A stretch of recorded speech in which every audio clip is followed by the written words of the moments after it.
Now, this time last week, when we were speaking to Lesley, we were talking about new starts and we were talking about challenges. And little did we know that the following day, the news would break about Her Majesty the Queen. We couldn't have predicted that, could we, Lesley? We absolutely couldn't, Gareth. Good morning to you. What a week. I mean, we thought last week we were saying what a week, but you're right. We absolutely couldn't have seen what was coming. I mean, I think for those, as we watched Liz Truss meeting the Queen and we saw those photographs, there was a sense of fragility, but there was just such a sense of kind of joy in her countenance, I thought, Gareth. But when we heard the news on the Wednesday evening that she'd cancelled attending the Privy Council, and then obviously the news of the Thursday morning, goodness, what an absolute shift in our nation's mood and experience. I don't know about you, but we hadn't seen any photographs of her publicly until we saw her and Liz Truss. And there almost felt like a bit of a relief that, she's there. Yeah, there's the Queen. And then that relief, it was quickly taken away. And I don't know, to me, the strangest thing is that to actually see her doing that, and then to think 2 days later she'd passed, it seems very surreal. So surreal, but also so true to the nature of her whole life. Dedicated to the very end, and it's like her final significant piece of work to invite a new prime minister, her 15th, to put together a government. Just such a significant way to finish her time. And obviously so much has been said about the fact that her life ended at Balmoral, which was such an incredibly precious place for her, a place of peace. And so I think for so many of us, there's such a comfort in knowing that her last days were clearly, from all reports, comfortable and in peace. Just wonderful. Now, we've spoken a lot about the practicalities of the next few days, and we've got people down there who are reporting for us, and we've spoken about the Queen's faith in Jesus Christ, and we sort of covered all angles here, but then you got in touch, and I love this because this is one of those that we haven't really looked, I guess. The decisions and I guess the appointments that the Queen made, which actually changed history. So I want to refer to Alex Maskey. Now, if you don't know, he's the Speaker of the Northern Ireland Assembly. And you picked up on this, Lesley, and it's really interesting because his comments, in fact, will you just share them? Because you'll do them a lot better than I will. So just tell us the quote that you've sent. And it's really, really powerful, this. Yeah, I will. Like you say, there's so much has been said. A million words have been said over the last week, but I was really struck by Alex Maskey's speech yesterday at the Northern Ireland Assembly.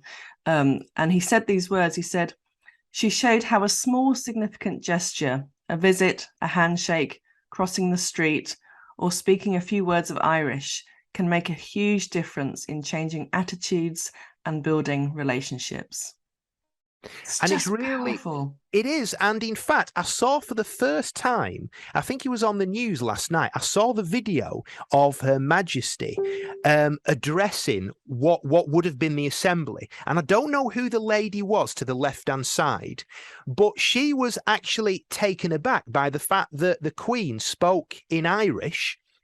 She said, she mouthed, "Wow." I saw that. And it was so powerful because that shows that it was so unexpected. Sometimes when you see people like a prime minister speak, the people have been warned about it. I suppose you've already had the script and you know that they're going to be saying that, but that was so obvious that they knew nothing about it. And it was just something that she decided that she'd do because she knew that she almost wanted to get down on their level. Right, absolutely. She's been around a long time. She's seen everything.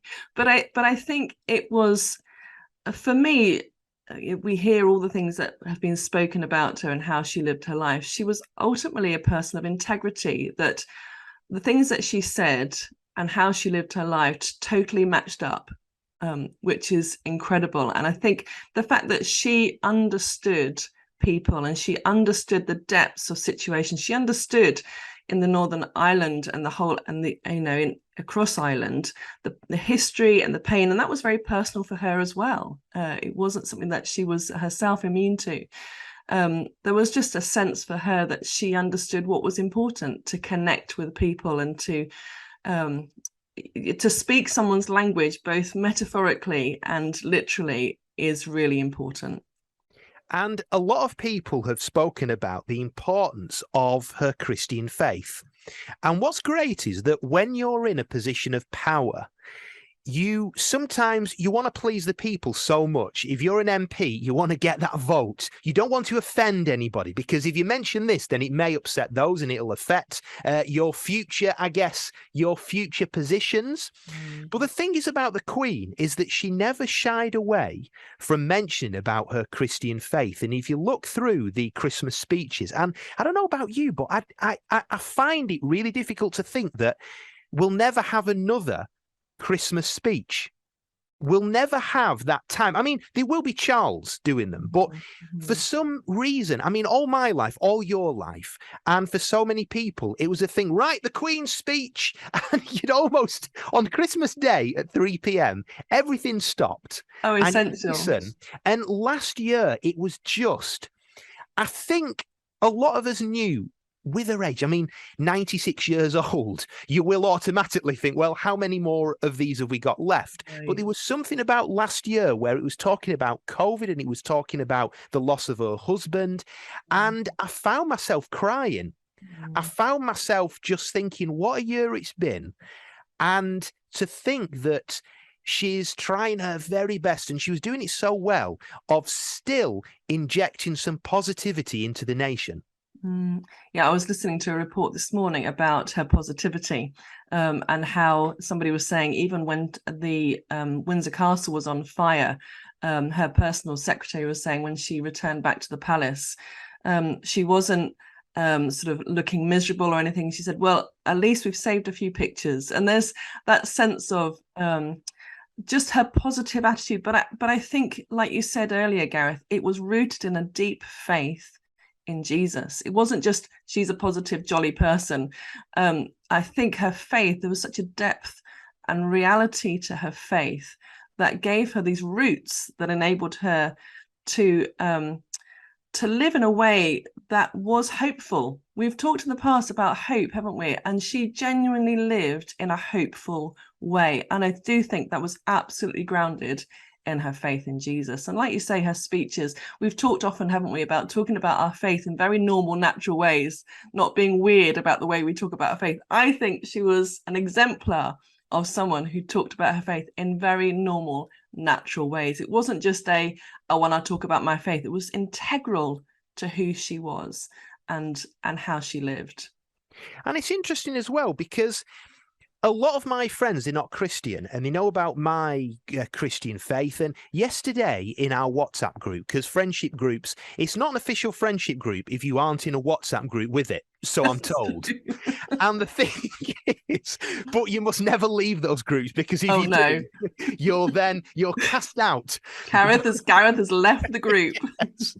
And it's like WhatsApp always takes great pleasure in notifying the rest of the group. You can't just leave quietly, can you? But I was sharing in there that I found myself, my mood has been going really downhill in the last week, and I've almost had to sort of switch off and stop watching the news coverage because I've just been feeling very miserable. And it's funny because one of my friends who would say he's an atheist, he said to me a comment, and I thought, that's really interesting. He said, well, she's in a better place anyway now. And I was thinking, isn't that really interesting how even to an atheist, her Christian faith came across so well and so clear that even he's saying, well, don't worry about it, Gareth, because she's in a better place now. Right. Well, God's put eternity in our hearts, isn't he? So there's a sense that wherever we stand in belief, there is a sense that there is a better place. And that is absolutely fascinating. And it's clear, it's so clear for everybody in understanding, their understanding of the Queen, that her confidence that this was not the end for her, but that she'll be welcomed by the ultimate King, the King of Kings, and just incredibly. And that wherever people are, I think that's one of the other things this week that's been wonderful to see, is how whatever your beliefs are, whatever your political views, whatever your nationality or etc., this has brought people together. And we've been talking for weeks, haven't we, about sort of the kind of the fracturing of society, people's very diverse views, a lot of discord and division. But this week has been there's a sense of unity coming together for the most part. I know not every person has the same view, but for the most part, there's been real unity. And the Queen has been able to do that, not just in her life, but also in her death. It's incredible. And I suppose really for you guys at Agape UK, it's a great example of how the gospel can be communicated, isn't it? Yeah, it is. It's absolutely. And it's your faith in Jesus is just, it is real. It's a real relationship with the creator of the universe. And she was able to talk about that in very normal ways. And it's something that is really, we love to do, and we love to help other people sort of find a language to be able to, because this person's faith can be very real to them, but they often struggle to find a language to be able to talk about that in everyday ways. And so I think the Queen was a wonderful example of how to do that. And if you would like to get in touch with Agape, well, they help at home, they help at work, at university and abroad, basically wherever you need that support to help to, I guess, communicate the gospel wherever you may be and in whatever situation. Then they're on hand right now. You can go to their website, agape.org.uk. That's agape.org.uk. They're on all the socials. And thank you very much, Lesley. And hopefully next week we'll be able to talk about, I suppose, what will be really great next week is if we can talk about the future of the monarchy. Yeah. And if we can talk about, because it is difficult to think, right, we've got a new king and new opportunities, because we are grieving as a nation, but after the funeral, we do need to look ahead. We need to still be respectful, but we need to look ahead and think about the exciting opportunities ahead and, what Charles will bring to the table and the changes that we will see in the country because of that. Yeah, that's right. That's right. Yeah. So, we'll have said goodbye to Elizabeth the Great, as she's been talked about, but we have a lot to look forward to. And that will be a great conversation for us next week, Gareth. Although I still can't get my head around King Charles rather than Prince Charles. It's funny because you watch these news reporters, especially the BBC ones, and you think if they can't get their head around it, and they've been mentioning it 24 hours a day for the last 5 days, what hope have we got? Lesley, always a pleasure. Love to you and all your team over there. Thanks, and Gareth. We'll have you on next week. See you next week.